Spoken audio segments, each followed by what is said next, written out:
mga kabayan, no? Sa video na to, ipapakita ko dito sa screen kung ano yung tamang sweep code ng BPI kasi marami pa rin yung nagtatanong kung ano yung sweep code ng BPI para sa kanilang mga Facebook page.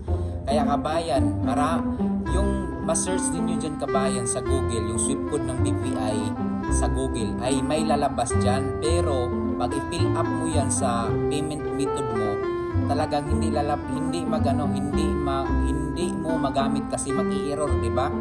So ngayon kabayan, nilalagay ko sa screen yung totoong bagong BPI sweep code. Yan yung ilagay ninyo kabayan.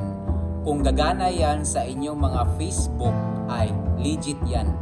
At kabayan, ipapakita ko sa inyo na yan yung ginamit kong BPI kasi dati video ako, hindi pumasok yung sahod ko sa Facebook. Ngayon, 2 beses na akong nakasahod sa Facebook page ko. Papakita ko din sa screen. Yan kabayan, yung sahod ko, 2 beses akong sumahod.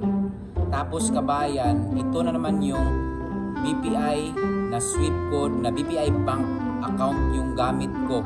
Kaya legit yan kabayan, yung ilagay ko dyan sa screen na BPI sweep code. Kaya gamitin nyo na at wag na kayong marami pang tanong kung bakit. Basta kabayan, kahit ilagay mo yan sa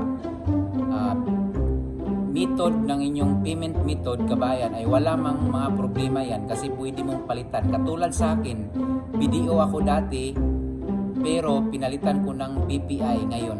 Pwede mong i-delete, pwede mong palitan kung hindi man siya gagana. Pwede at hindi mawawala doon yung sahod mo. Kahit palit ka pa ng palit, hindi mawawala yung sahod mo at pusa talaga na papasok sa bago mong bank account. Kaya kabayan, yung nakita mo sa screen na BPI sweep code, ilagay mo na para makapag-proceed ka na at makakuha ka ng sahod mo. Good luck kabayan!